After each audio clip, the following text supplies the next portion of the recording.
There is a program that traditionally is written by brand new programmers. Many programmers, including ones that are having fantastic careers today, they read about the news, has started programming, writing a certain program. So let's find out what this is. What is the first program traditionally written by brand new programmers? So this says the first program traditionally written by brand new programmers is a Hello World program. The simple program is Hello World on the screen. Would you like to see how to write this? Yes, please. And so we just got a chatbot to write a piece of code for us. It says print and then a bunch of stuff here, but this will tell the computer to print out the message, hello world. Welcome to this second course in AI Python for beginners, automating tasks with Python. Computers are amazing tools for getting stuff done. For example, you can have it search an entire book for a particular word, or back up your family photos, or have it help you manage your personal collection of notes, or perform calculations on thousands of rows of sales data at work. And a computer will happily do the same thing over and over and do it accurately and predictably, and sometimes really fast. Computers can also automatically make decisions or help you make decisions. For example, we'll see a fun example later of using AI to help you decide what to work on next. We can have it look at what is high priority and then help decide how to focus on the higher priority rather than, say, the lower priority tasks on your to-do list. In the previous course, you learned some Python fundamentals, such as what is data, data types, how to do calculations, and what are variables and functions in Python. This course will build on those core concepts to go over how you can automate tasks with Python by writing code that lets you tell it how to repeat actions and make decisions over and over and over. And we'll see some fun examples, such as some more complex ways of telling Python to store data. And you also see some special coding patterns, something called control statements, that lets a computer automatically decide to do something or to not do that something, depending on what data it sees. This will be useful for task prioritization or for using AI to create recipes, such as deciding whether or not to include certain ingredients, yes or no, based on your friend's food preferences.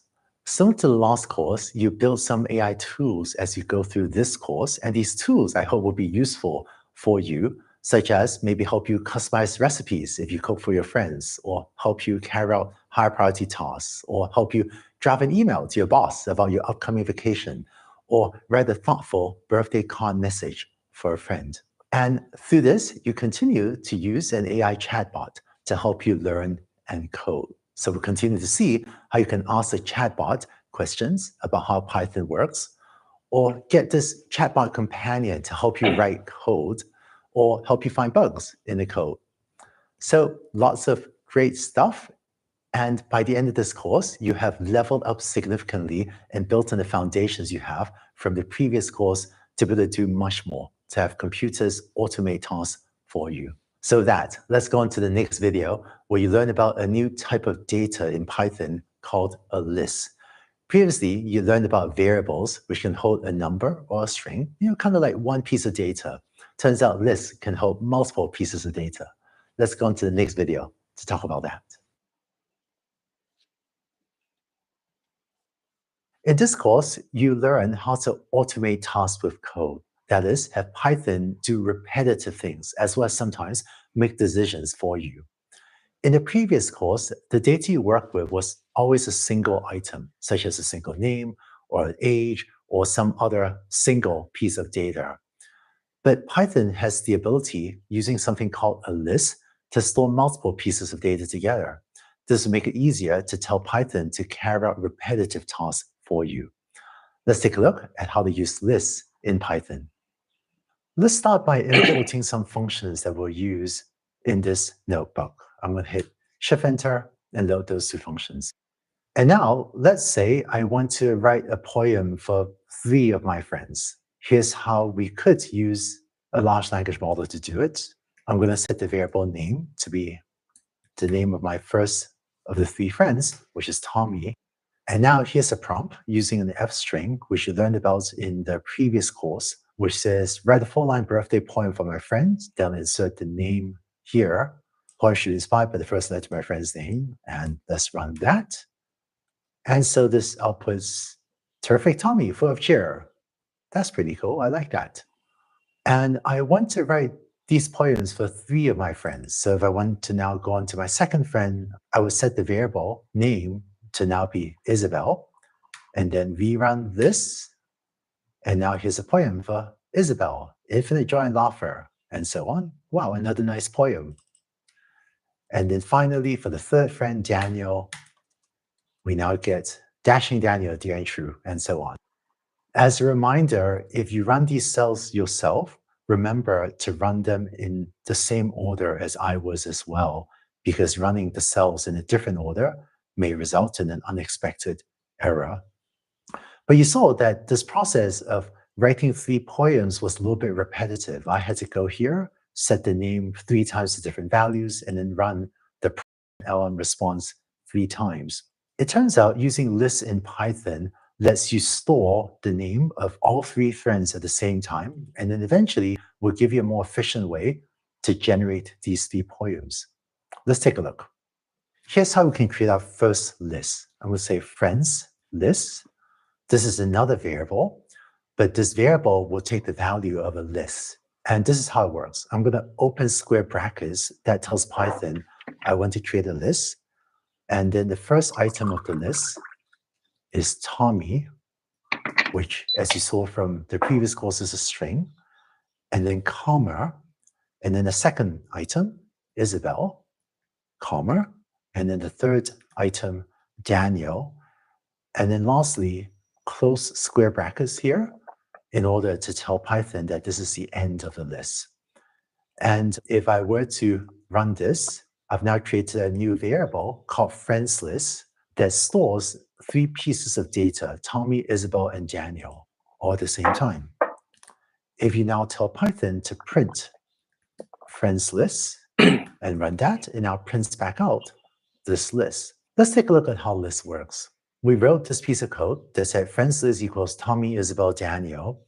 And you can think of this as creating a set of little trailers or a set of little cards shown here, each of which can hold a single piece of data. So this card little here holds the piece of data Tommy, the next one, Isabel, and this last one, Daniel. And friends list is like a little tractor that puts together and allows you to assemble these 3 little cards together, each of which has one of these 3 net friends' names. Now, each of these little cards also has a number associated with it. That's what these numbers 0, 1, and 2 are. And whereas people often start counting from 1, so we said Tommy's the first name, Isabel the second, and Daniel's the third, computers and the Python programming language in particular likes to start counting from 0 rather than counting from 1. So that's why this first card is actually numbered with 0, because we'll start counting from 0, not from 1. And then the next one is card number 1. And then the one after that is card number 2. These numbers will be important later when we want to refer to specific items. Sometimes we say specific elements in this list of 3 items. And you see later in this course that we'll be able to add, delete, retrieve, or edit different elements or different items in this list. Let's go over the exact code needed to create a list. There is the list of a name, which is friends list, then the equal sign to say we're going to set friends list to be equal to this list on the right. The square brackets indicates the start and end of the list. And then in the middle are the elements or the items of the list separated by commas. So if you remember the type function, we ask what is the type of the friends list we created. You find that it is a list.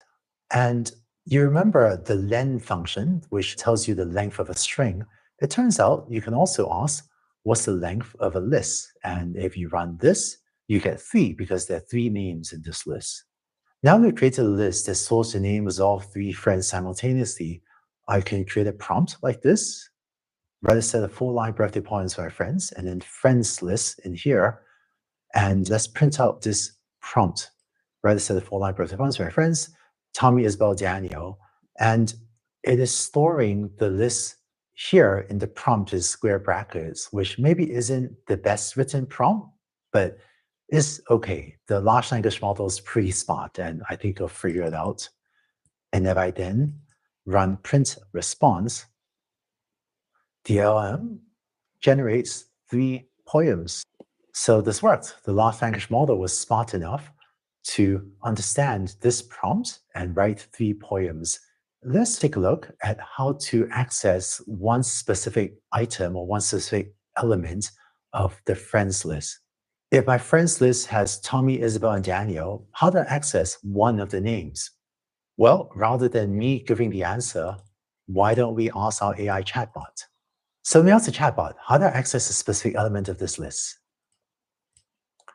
And it tells me that you can access the first friend as friends list square brackets 0, and this outputs Tommy, or friends list, and then in square brackets 1, I'm going to copy this from the chatbot. And remember, this hash sign or pound sign is just a comment, so Python doesn't run anything to the right of this hash sign. And if I run this code, it prints out Tommy. I just want to call out here, we're using square brackets, not parentheses. And if you were to run this with normal parentheses, it wouldn't work. And in fact, it would generate an error. Seeing errors is a normal part of coding. So feel free to pause this video and try this with parentheses rather than with square brackets, and you see that won't work. To print out the name of the next friend, we can also do this, print friends list, and then square friend number 1, close square brackets, close parentheses, and now let's run that, and this prints out Isabel. And now, let me try one more thing. If I tell it to print friends list, and then friend number 3, what do you think will happen? If I ask it to print friends number 3, it says, gives an error because in my list, there is no friend number 0, 1, and 2. And this error message says index out of range because this number 3 in this example, we sometimes call that the list index, and 3 is too large, which is why it gives an error. Don't worry too much about what the error message here is saying. I find Python error messages sometimes a little bit cryptic. If you want it explained in a more easy to understand way, feel free to copy paste this error message into the chatbot and ask it to explain it to you. And in contrast, if I want to print out Daniel's name, I should print it as friend number 2. Now, Python also gives you some nice tools to modify the elements in a list. You can add, remove, edit items, and so on. So here's the friends list. And if you want to add an element, you could do this, friends list, and then dot, and then append auto. Let me shift enter to run that. And if I now print friends list again, we now have Tommy, Isabel, Daniel, and then we just append it to the end of the list, auto. So I encourage you to pause the video and go take this list of 4 friends and append another name to it to add a 5th friend to this list. Now, in addition to adding elements or adding items to the list, you can also delete elements.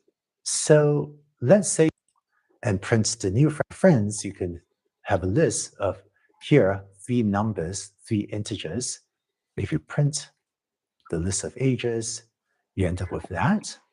Later in this course, we'll use Python to help us prioritize tasks to do. So here's a longer piece of code that says list of tasks. And as usual, I have an open square bracket. And then here's the task, compose brief email to my boss, explaining I'll be late for tomorrow's meeting, write a birthday poem for Otto, write a 300-word review of the movie, The Arrival. And this creates a list of 3 strings where each of these strings is one of these tasks. And in Python, you can spread out the list over multiple lines of code, since this makes it a little bit easier to type and read than if all of this was in a single line. And in fact, each of these lists of tasks is something that you could ask a large language model to do. So one thing we could do is set tasks to be list of tasks 0. So now task is composed of brief emails. My boss explained I'll be late. And so I'm going to do that. Here's an email. If I now wanted to do the next task for me, I can have it do this. Task equals list of task 1. Let's have it do that. Here's my birthday poem for Aldo. And then lastly, let's have it do task 3 for me, where it generates this review of the movie, The Arrival. And so by writing these 3 snippets of code, where we set task equals list of tasks, and then square brackets 0, 1, 2 in turn, and then printing the error response to these tasks, we work through the different elements in this to-do list. But this was still a little bit repetitive. We had to type and run this code 3 times to process each of the elements of the list separately. In fact, if you had a to-do list with 10 items or 20 items, typing and running this code manually would be a little bit annoying and repetitive. In the next video, you learn about a much better way to do this, a for loop, which is a way to tell Python to do a task for you over and over. Let's go on to the next video to see this in action.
In this lesson, you learn about a very important concept in programming, the for loop.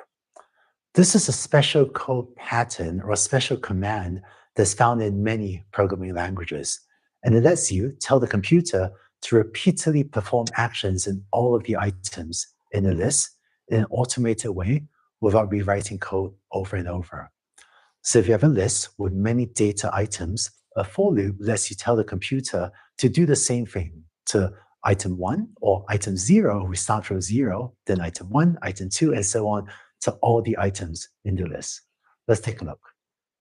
Let's start by loading some helper functions like we did before. From the previous lesson, we saw this example of a list of tasks. And if I run this shows this list printed out down here. And we saw how you can set task equals list of task 0, then run this, and then maybe change this to 1 and rerun this, and then change this to 2 and rerun this. And this way of getting the LM to run through all 3 tasks, it felt very manual in that we needed to type and run code like this 3 times. Let's take a look at how you could use a for loop to automate this process. A for loop lets you repeat a set of commands for each element in a list. This is what the code to use a for loop looks like. So in plain English, this is saying for each task in a list of tasks, let's print the response to that task.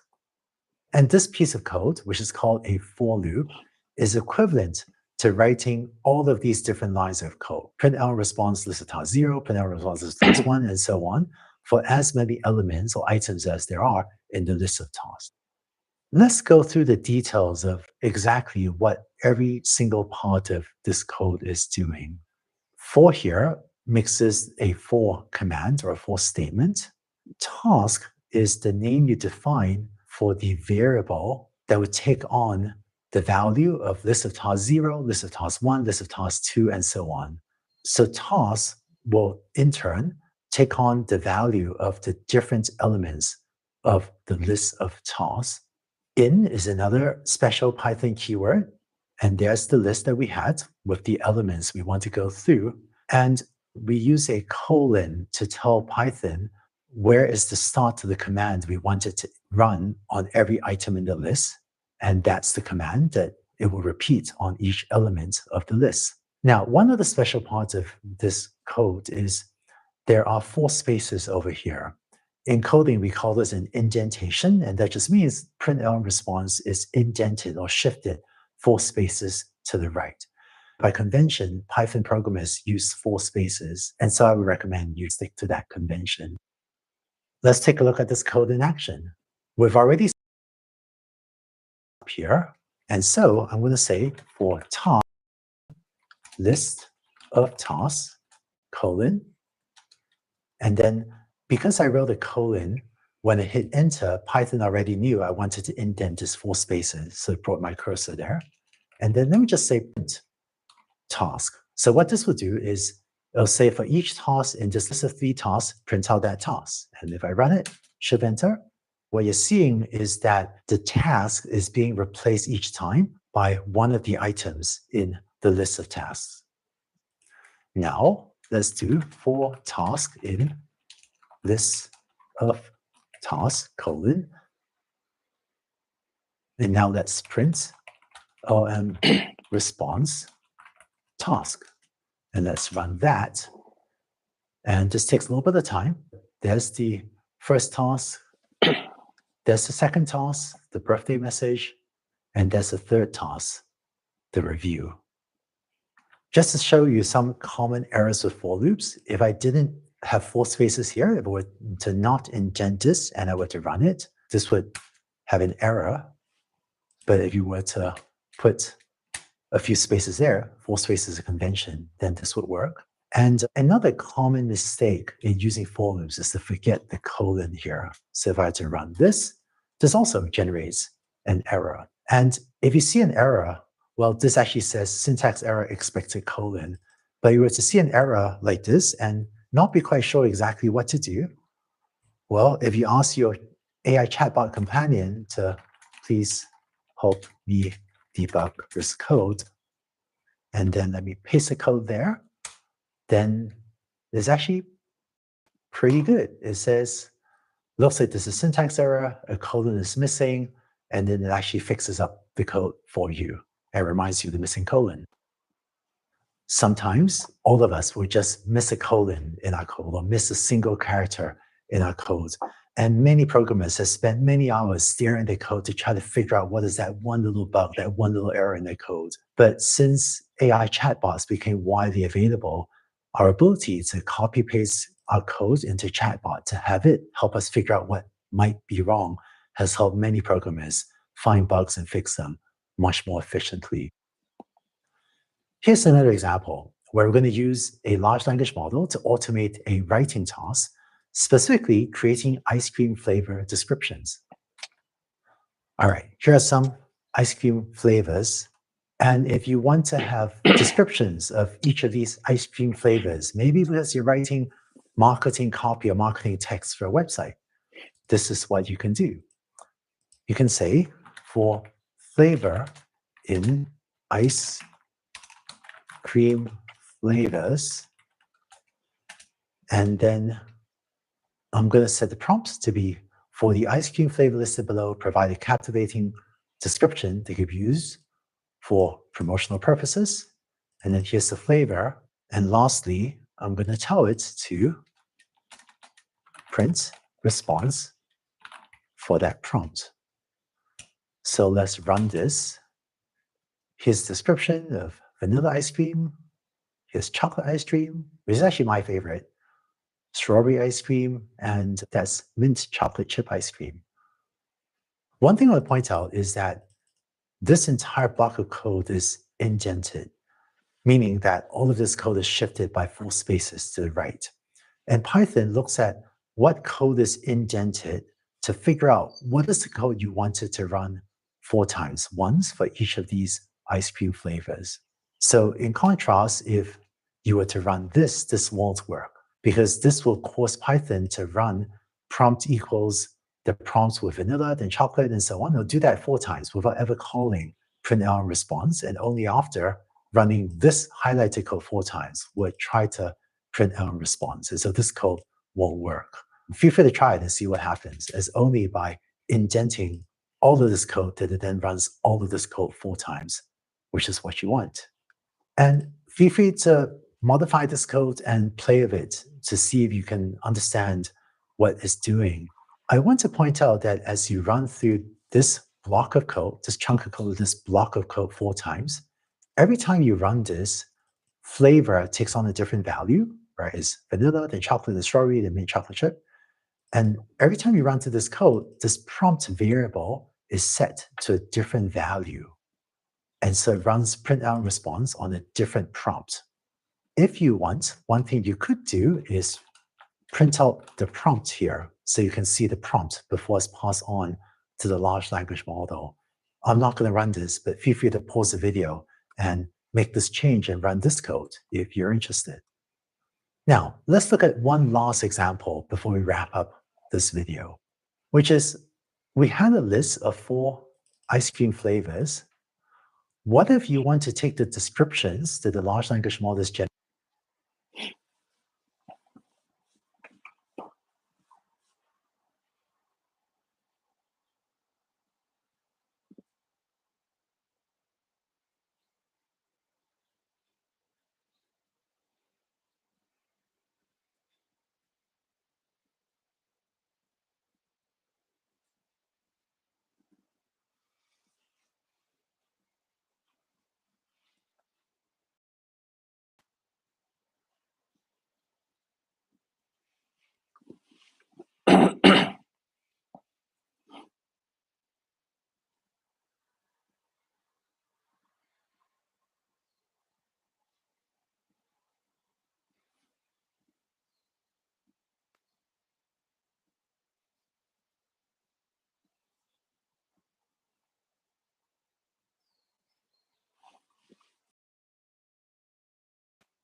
Four times, once for each of these ice cream flavors.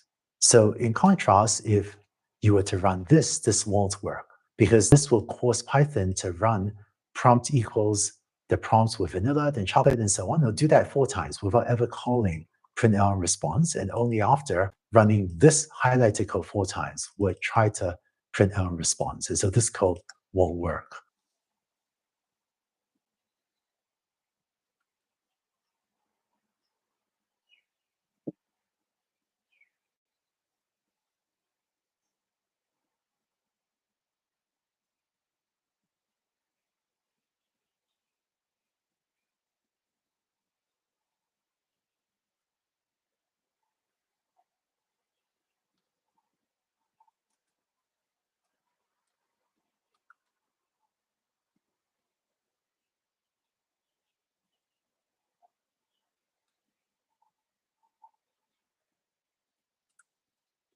Feel free to try the description, okay, 4 flavors. We had a list of 4 ice cream flavors. What if you want to take the descriptions that the large language model is generating and save the descriptions to their own list? Let me show you how you could do that. I'm going to create a new list, emotional descriptions equals, and then I'm going to create an empty list. So open square bracket, and then without putting anything in the list, I'm going to close the square bracket right away. So in our little tractor pulling a few carts along, this is like a tractor that's all by itself with no carts that is pulling behind it. And this is an empty list. Then here's the code we're going to use. We're going to say for flavor in ice cream flavors, and as usual, remember the colon. And then all this code is indented. So it's going to run all of this code multiple times. We'll set the prompt to be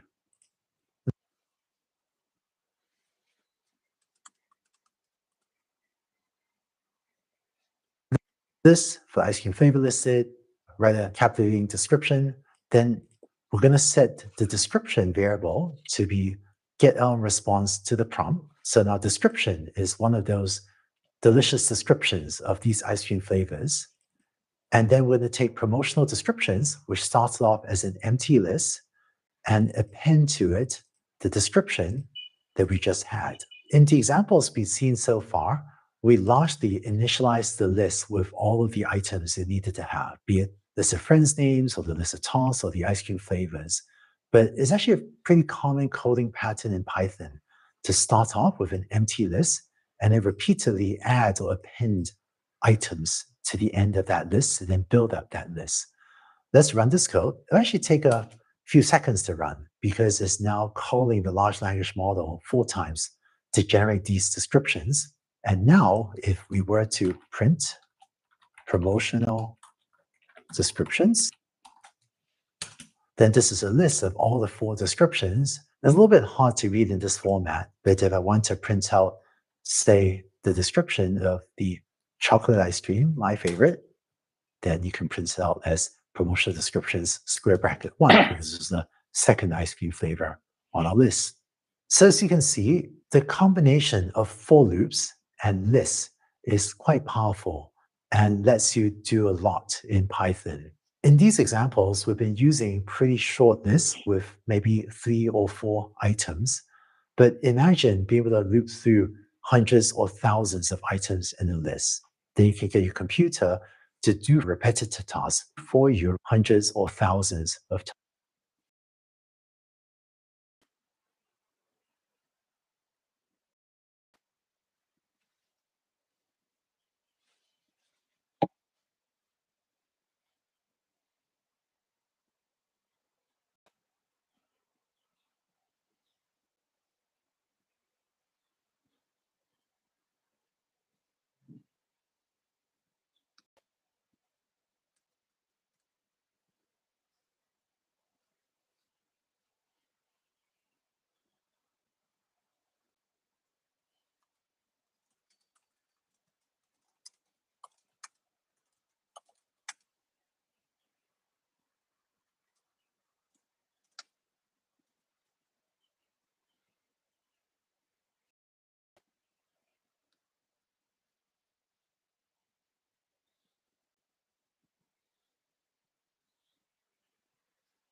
Times.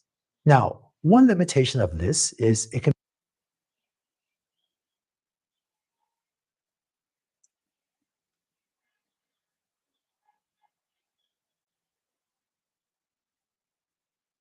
be tricky to access items if you don't know where they are. I happen to remember that chocolate ice cream was item one, so I could type one here. But if you had dozens of ice cream flavors and don't remember what exactly was the number of the flavor you like, then it could be harder to figure out how to access that one description that you want. In the next lesson, you learn about a new data type that has some similarities to this, but where finding and working with a specific data item can be much easier. This data type is called a dictionary, and in Python, lists and dictionaries are the two most important ways to store collections of multiple data items. So let's go on to the next video to learn about dictionaries.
Long lists can be a good way to store a lot of data. And if you're a long list and you want to use a for loop to do something with every single element of that list, then that's fine.